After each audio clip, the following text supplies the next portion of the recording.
Aloha, my name is Anna Covert, and I'm coming to you from my battleship here on the beautiful island of Oahu. This week on the Covert Code, the topic is money, emotions, and fearless retirement.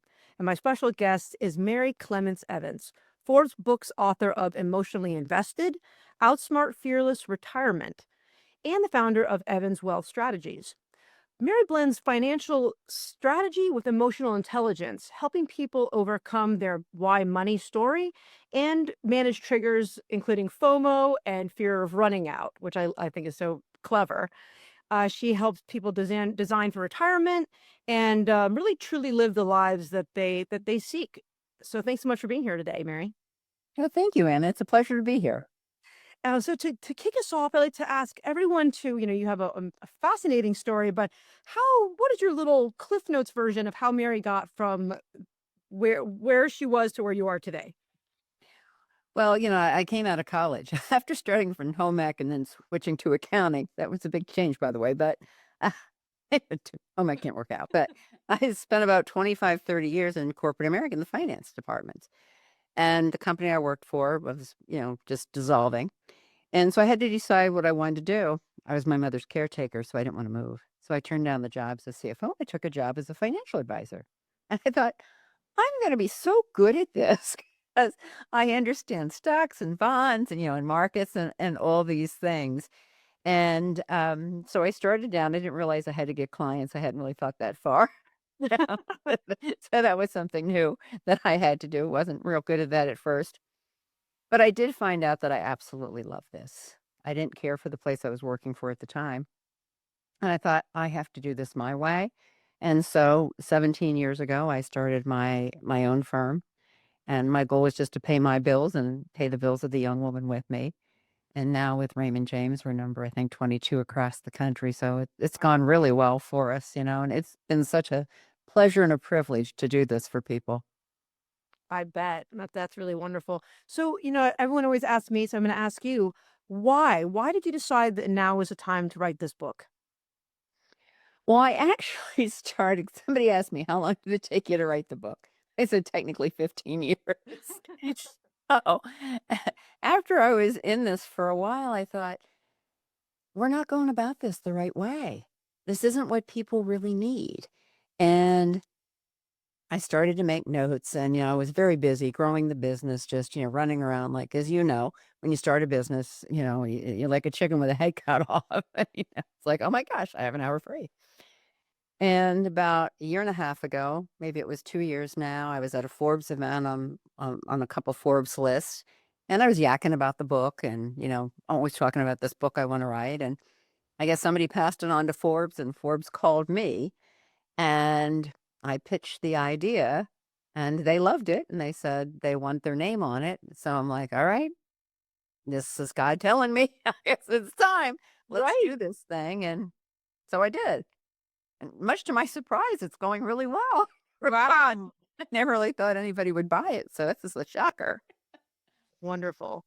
And so, tell my the readers a little bit, or I guess our listeners a little bit, what is this money why concept of yours? So, one of the things I learned over time, it wasn't the lack of information that determined your financial decisions. It's why, what your relationship with money is, what drives that, why you're doing those things that you do. My analogy is, you know, you don't need to tell me that a brownie has 1,000 calories. I know that a brownie has 1,000 calories, but guess what? When I'm feeling bad, I'm going to eat a brownie. And if you yell at me for eating a brownie, guess what I'm going to do? I'm going to eat two brownies. For free. That's right. Every woman gets this analogy for sure. Yeah. And and when I first started, I came from corporate America. So I'm in meetings with people and I'm treating it like a boardroom. I'm showing charts and graphs and all these numbers. And I realized people just wanted to kill themselves. So I'm like, oh, this is not the right approach. And to really get people to change what they're doing, to get on the path to where they wanted to be, I had to get to, why aren't you saving? It's not because you don't know that you have to save. Everybody knows that they have to save. That's a pretty done deal. Or, in some cases, the other end of the spectrum, why aren't you spending? You've been saving like crazy. why aren't you doing the things that you and your family would like to do to enjoy life? And so I developed FOMO, the fear of missing out, and FORO, the fear of running out. Wow. Very different personalities. It is true. Like the money story is really interesting of why people have these beliefs surrounding money and the both sides of that coin. Very interesting. So what do you think is more common? People are afraid of running out or afraid of not having enough? I don't think anybody's asked me that question before. Um, when I take a look at it, I almost think it's 50-50. I'm just mathematically adding up in my head. But I think one of the things that we see almost everywhere is that people really are not talking about money properly, addressing it. I give a lot of seminars, I'm Irish, I like to talk. And so one of the little things I developed probably 15, 17 years ago is I'd ask the audience, I said, just complete the sentence in one or more words. Don't really think about it. There's no right or wrong answer. Everybody ready? Got pen? Yeah. Money is. Just finish it. Then I would ask people, well, what's your answer? And I got, fun, um, fearful. The root of all evil was a very popular one. Oh, wow. My favorite one was not my friend. Uh, I thought it But meant freedom. That was the word that popped up into my mind. yeah, some people will say freedom and security, but not most of them. And I can always tell if it's freedom and security, you're a FORO. But generally, but nobody said to me that it was the means of exchange for the goods and services. And I just did this in front of a group of financial advisors less than a year ago, and I thought they would give me the answer. Yeah. Of no, this is the means, of exchange for goods and services. That's what money really is. They gave all the same answers, and I thought money is emotional to everyone. I Wow. don't care who you are. I tell my clients, my money's emotional to me. Yours, I'm a stone cold killer. Mine, I'm like, oh my gosh, I shouldn't be spending that.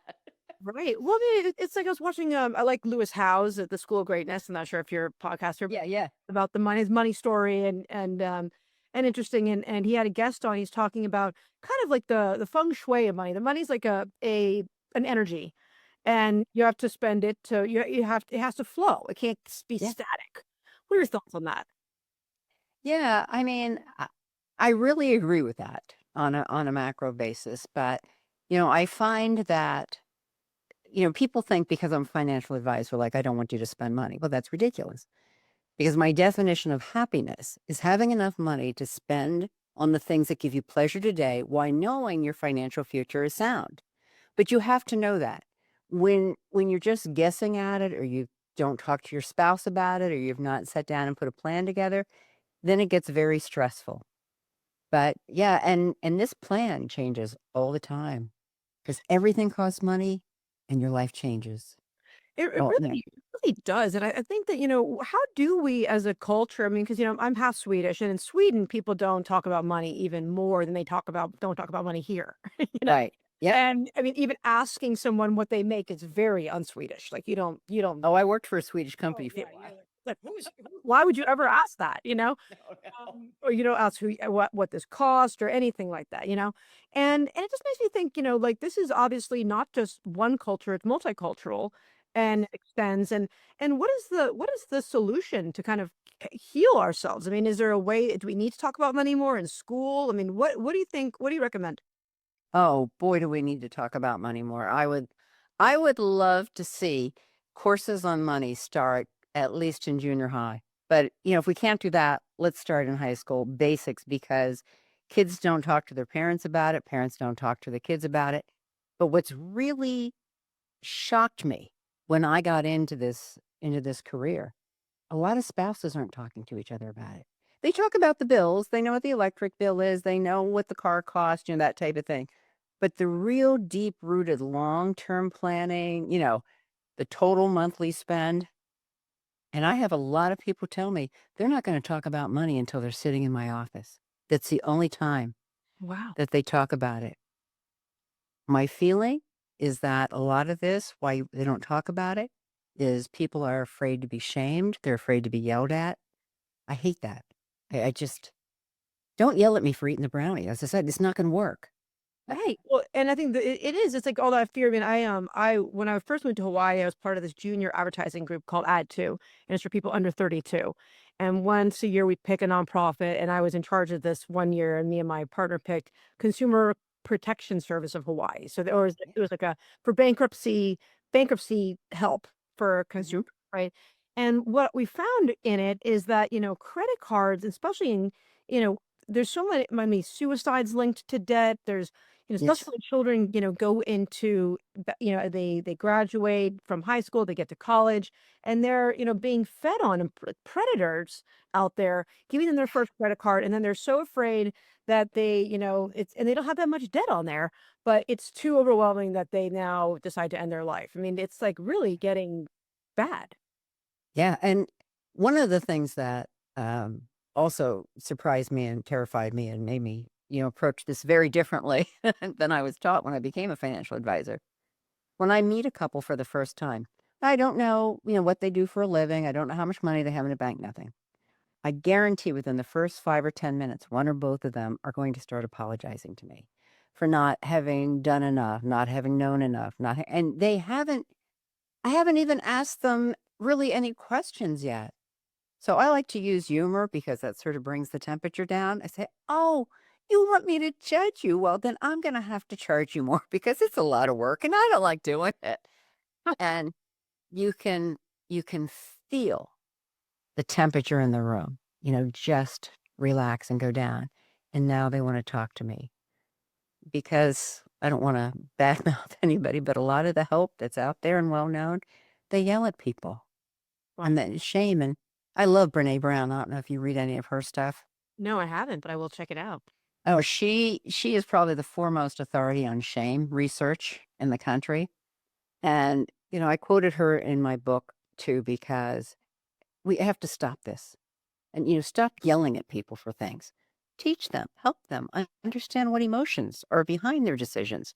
That's how real change happens. Yeah. It's true. It's like envy and shame, and that was also looking Yep. into, how many people are unhappy because of envy. And envy can be, that you look up to someone, but not all the time, right? It can also be that you don't have enough and you're comparing yourself to everyone else. And I think that they kind of go hand in hand with this society that we're in now, just it's never enough, right? Correct. And as people, become more and more wealthy, what do you think happens? Do they become more isolated? Or is it, I mean, is it it's different for everyone, but with a record number of billionaires, I wonder. Yeah. Well, this keeping up with the Joneses is which is being caused by social media. One of the things I tell people, don't confuse your net worth with your self-worth. But one of my solutions, because I have people tell me all the time, my neighbors have so much more money than I do. Oh, they do? How do you know that?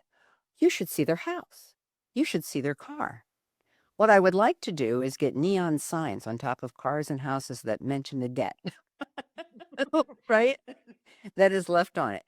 But being able to purchase things, it causes pleasure, not happiness. Pleasure is fleeting.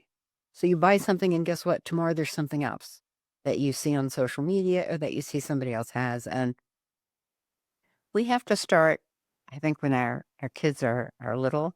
I have 8 grandchildren, the ninth one on the way. 8? Eh, Yeah, Impressive. it's a household. Yeah. I only have one Yeah. adult with 11. That's really good. You know, things are not important. People are important. Relationships are important. And one of the stunning pieces I've noticed over time is that my clients that are the happiest and also financially well prepared for the retirement value experiences over things. Yes. They'd rather take the vacation than put the addition on the house. Absolutely. They might have enough money to do both, but if I have to ask them to choose, it's the vacation. Absolutely. I mean, I think that's what my father owned a travel agency. He's been dead 12 years now, just on November 1st. So we're thinking of him. But So, he always told me and my mom, he's like, take the money and travel, because those are the things we always did when I grew up. We, cruises and seeing the world. And those are really the things that I remember. You don't remember that toy that you got, but you remember the trip right. to India. Well, you even, 67% of the people in this country are living paycheck to paycheck. And so I've given a few interviews recently, about like, some holiday shopping. And, I agree with you. I don't remember a lot of the toys or anything I got as kids, but I remember decorating the tree. I remember making cookies with my mom, you know, all those sort of things. And, we got to start with parents. So we get to the kids and we have to get away from this just thing society, owning Yeah, more and more things because you don't own them, they own you. that is true. What do you think the role in temporal discounting is? I mean, that people just don't value things. They would rather have it now than the future person. Like if you asked their future self, like, oh no, I'd rather just have this brownie now versus, say whatever it might be. How do you educate your customer or, on how to really make sure that they're getting the value and waiting for the reward? Oh, yes, delayed gratification, which is Yeah. what our retirement system is based on, which is really not a good idea. Americans are pretty terrible at this. I'm such a big believer. You have to have a financial plan. You have to make that emotional and logical connection between what you're doing now and how that impacts you 10, 20 years down the road. And once you have a full retirement plan that lays out everything that you want to do between now and the rest of your life, it's vacations, living someplace else, long term care. And well, I always joke, we do your cash flow statement every year for you for the rest of your life so we can, take a look at it. And sometimes, of course, you get pushed back and people want to do things. I'm like, do you have kids? Yeah. Do you like them? Oh, yeah. I said, good, because you're going to be living with one of them. And again, we inject a little humor, but I try to put them down the road. So imagine yourself, 10 years from now, you've already been retired 5 years. You're starting to run out of money. How's that going to feel to you? It's very Yeah. scary. Yeah. But they have to feel it. If they never have a plan done or they're not talking about it, they can push it, they can push it aside. Like if I'm eating brownies, I tend not to get on the scale. It's Like, true. I got a it's gonna question. be bad. It seems like, men in particular, whenever I talk, they're the one who, like my dad, I'll never forget my father. He told me once when he was down in my yard and he's like, he got something in the mail and it was death protection for like the house. Like if he had died, they would have, he got this insurance, it would have paid off the mortgage. And he's like, oh, but if I get this insurance, that means that I'll die. And I'm like, that's not how it works. But I heard often with a lot of men, particularly that they don't want to have a will. They don't want to because that's too close. It's like, looking death in the eye. I mean, what are your thoughts on this? Oh, well, because one of the big things now is long-term care, because almost all Americans are going to need long-term care insurance for some time period. So when I ask a couple and said, "Oh, maybe it's time. Let's talk about long-term care. What coverage we want." The woman is always like, "Yes, tell me about that." The men always have the same response: "I will kill myself before I need long-term care," or "I'm going to get on a motorcycle and go over the cliff." Those are the two popular answers. So I tell them, and it's like, well, I know that's your plan, but I rarely listen to the news and find out that, a half a dozen guys shot themselves because they needed long term care. Right. And I know you don't want to think about that, but when we do plans and we do what if scenarios, we say, let's just take a look at what happens to your plan. Let's say you only need it for a year, but if it's nursing, skilled nursing care, that can be $12,000, $15,000 a month easily. Yeah. Yeah, so what does that do to your plan? What does that do to your spouse? What does that do to your multi-generational wealth transfer? So I try to get them to think about it. I said, you're not doing this for you. You're doing this for her. And you're doing this for your kids. Then they calm down a little bit. I'm like, look, why don't I just, I'll show you some scenarios and, we can take a look at it. But, and I know when they go home, the wife is like, we need to do this. Right. Well, You need these to businesses listen to are her. coming to you. So, do you have like a sweet spot? Like what's the demographic of the best customer for you? I mean, is there a certain age when they're coming or should be coming? Well, what's most common? Well, I used to say my clientele is the millionaire next door. you know? I'm not doing too many of the great, great big guys because everybody wants them. Everybody's chasing after them. They don't need my help. They have people lined up around the corner, you know, to help them. Um, I started, I think, mostly that people were probably in their late 40s, 50s, generally both working, both well educated. So they have a fair amount of money. And I started off with that. But then what I realized is like, we have to start this education. So they want me to talk to their kids. I'm like, I'm going to sound like you. So that's not going to work. So I've always had a young advisor or two that would talk to the children of my clients. So, you know, we don't really charge anything for this. It's more of a service, but I'm so thrilled that we're getting these 20 somethings. Like they're in their 401ks. They're starting to invest. They understand it. They know the difference between risk and volatility. And, we're giving them the lessons. And so that's a real privilege to be able to do this multi-generational education and help. What do you think's going to happen now? I mean, we're in kind of a crisis. We're always in crises, but right now with all this, federal, I think it's touching everyone where lots of people who are federal workers are not being paid. And then, but they're still going to work. And I have some contractors whose husbands and wives are in that pool Yeah. and that they may not get the back pay. And that if they do, there could be more tax implications and just all this fear right around the holiday. What are your thoughts on what's going to happen? This is so difficult. People's stress level is going absolutely off the chart with this. And, the fact that, people aren't getting SNAP, they don't have food to feed their families, and they're not getting paid at their jobs, and healthcare could be going through the roof. And, I wish I had the solution, for these things. I mean, we have a couple practical tips. We tell people like corporations are getting ready to lay off. I vividly remember '08 and '09. If you have equity in your home, take out an equity line of credit, not a loan, a line of credit. It's just there if you need it because once you lose your job, they're not going to give that to you. Right. So, but once you have it, you locked in and you can tap into these things. I hate for people to tap into like 401ks or heaven forbid Roth because there's taxes, involved with that. So I think everybody, even if you're not laid off, layoffs seem to be ramping up. It's cyclical. We go through this, every so many years. You really need to think like it's going to happen tomorrow. And I would say for everybody, I'm always big on having what I call the money airbag.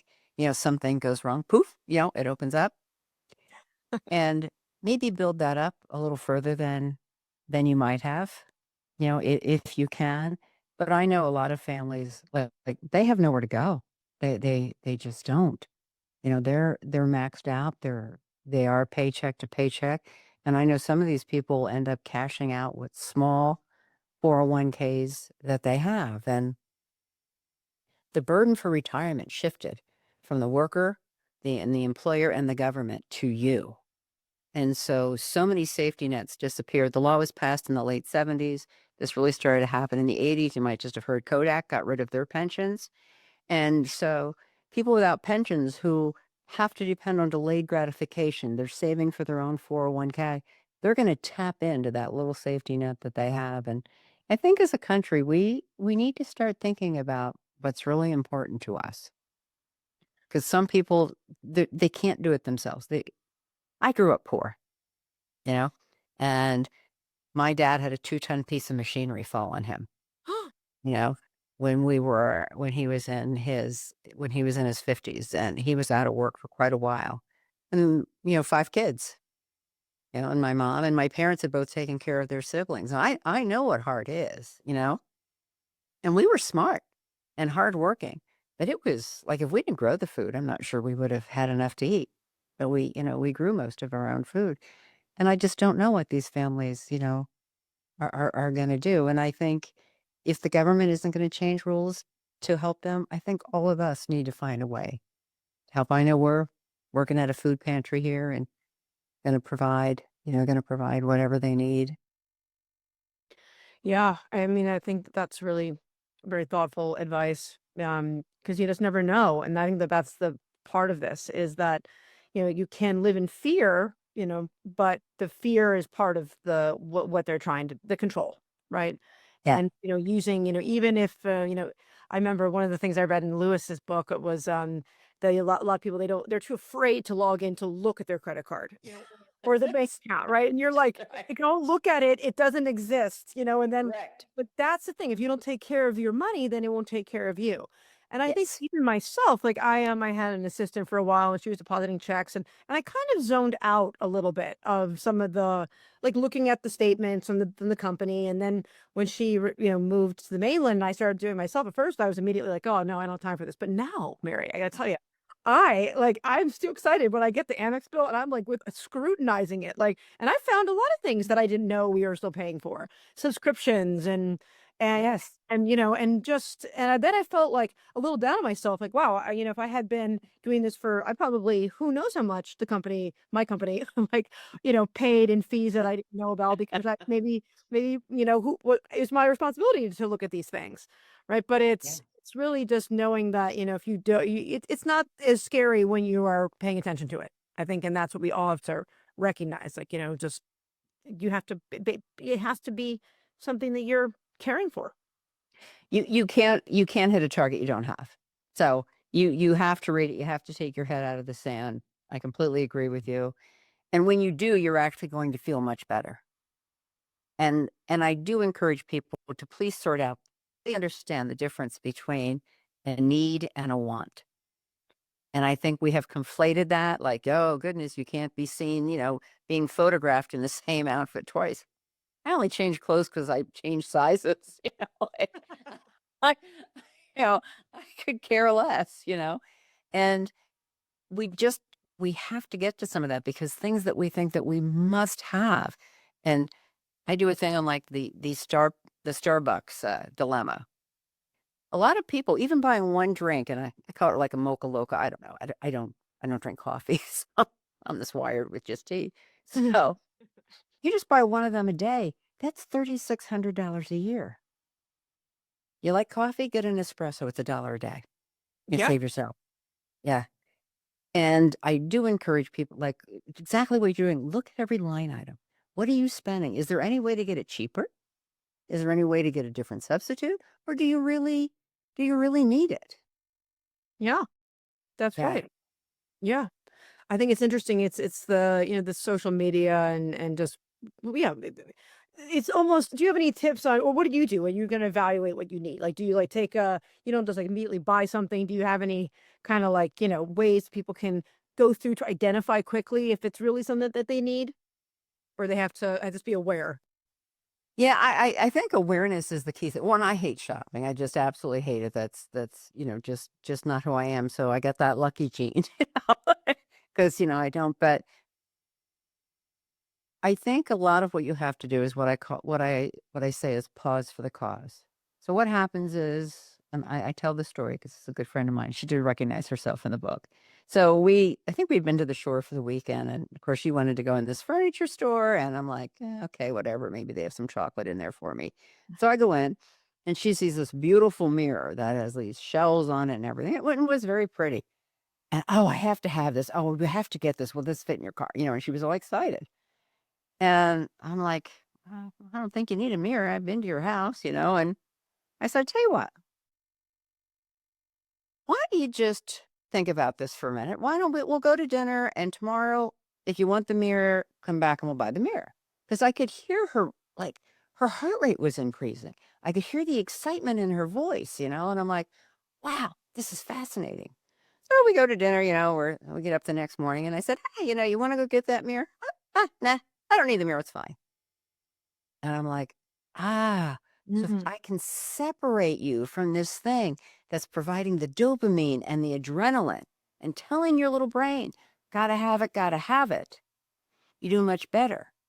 So even if you have to put things in your Amazon cart that don't hit order, Right. wait a day or two and think, do you really need this? Bring that dopamine down. When the dopamine is lower and the prefrontal cortex starts kicking in, you're probably going to make a better decision.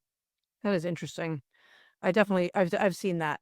I think that's the thing with Black Friday and some of these sales where people just get crazy. I mean, and On sale. I did an interview for Forbes on, for the Amazon days, and it's fraud. I mean, it's not fraud, but it's a game that we play online, It right? is. So we just, all the retailers, we just increase the price, and then they put on discount, but it's not a discount. It's just a Right. perception. It's like I call, like, did you get Temu'd? You ask me to Temu, and then all of a sudden it starts counting down. There's only 4 left in the whole world. If you're gonna be the one, you have to buy it right now, and you feel the anxiety, and it's not real. It's just a figment, but it's scarcity, and it's really leveraging that behavioral science to make you just like that, just It's to neuroscience. yeah. Yeah, it's when you realize that people act on dopamine, we all need dopamine. We need that for our lives. And what I find funny is people don't want to tell me what their savings is or what's in their 401k, but they'll tell you how much I got this at 50% off. I got this for this. I got 2 for 1. They're thrilled to tell me all that. And I'm like, yeah, but how much did you spend? I don't care what I don't care what the discount was. You have to look at the absolute value, dollar value that you're shipping out.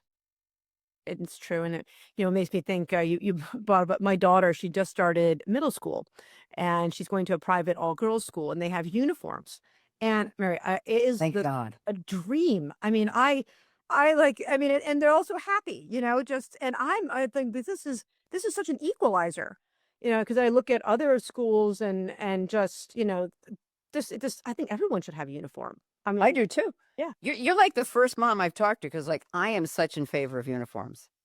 Love the idea.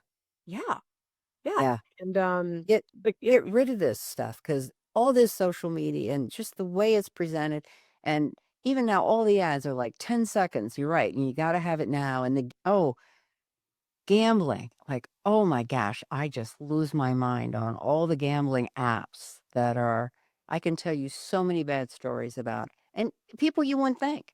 The 75-year-old mom who's sitting on her iPad gambling and spending thousands of dollars a month. She's blowing through her Social Security. Yes.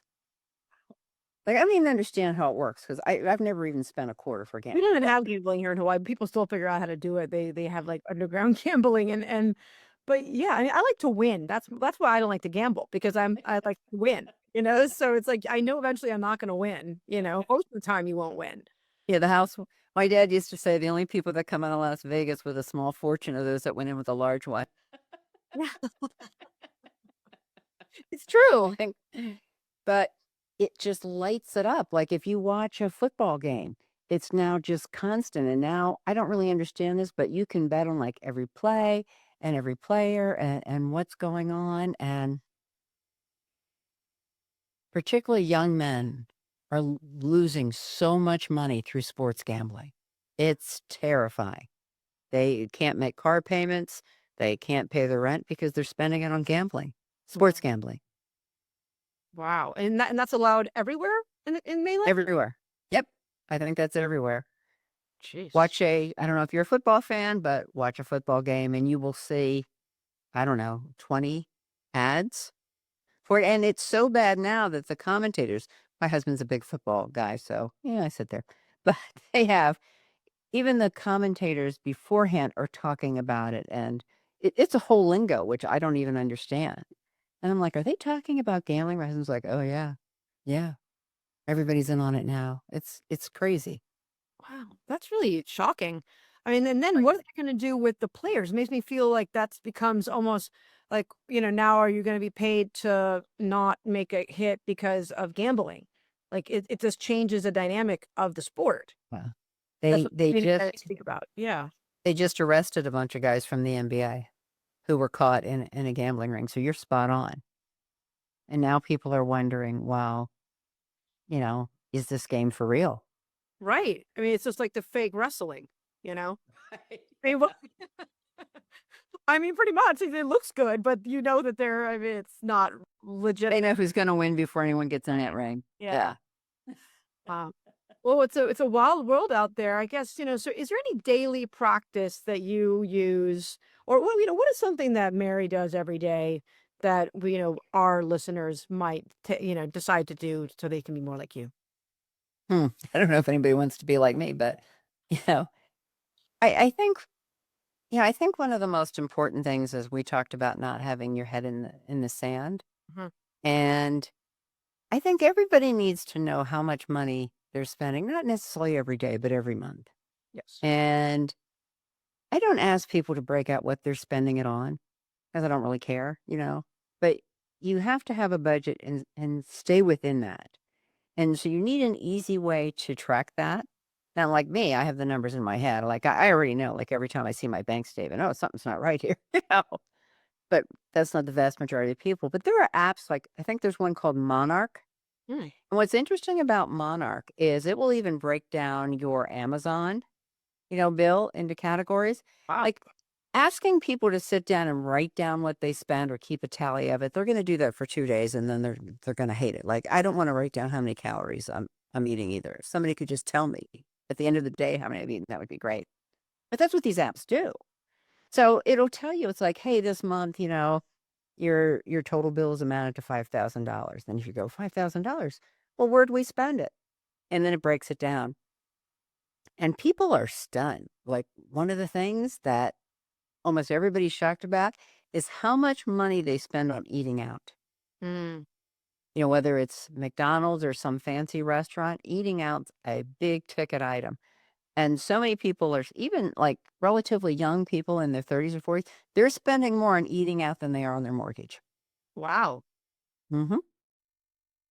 That is Because, they go out and these fancy drinks. And like I go out with some young people. It has to be kind of early because I'm old, but well, I'm that late. I like the early too. I'm in bed. You can't do that.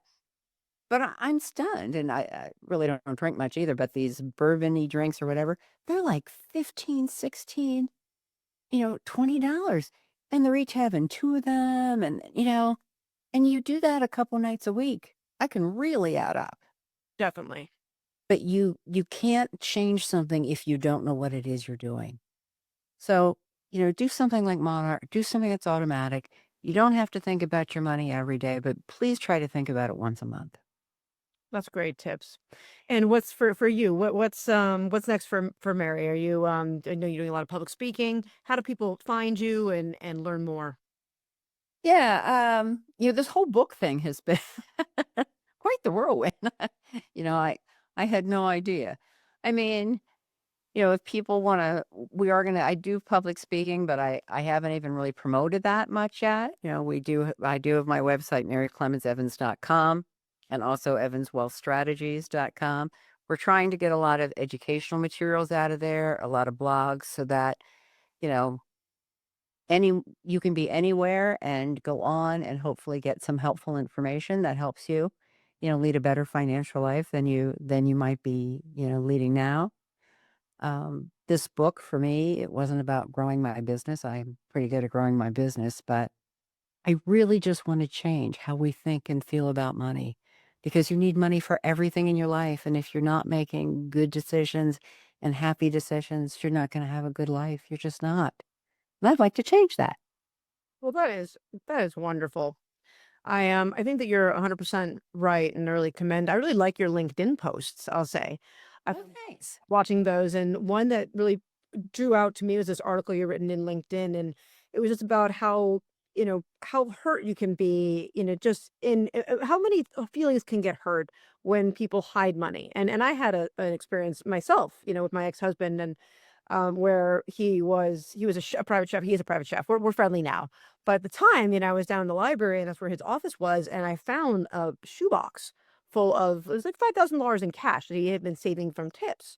But just that alone, that he was hiding this money, from me was, made me feel really terrible, right? And I think that there's just so many more things that you just don't even realize that you need to work out and just be really open with, because we did all come from different money stories, and what success looks like as well is a lot different for people. I mean, I grew up in Aspen, Colorado, surrounded by really successful people. My ex-husband grew up in the North Shore. His parents were Jehovah Witness, and our ideas of success were different too, right? And what Yeah. was acceptable.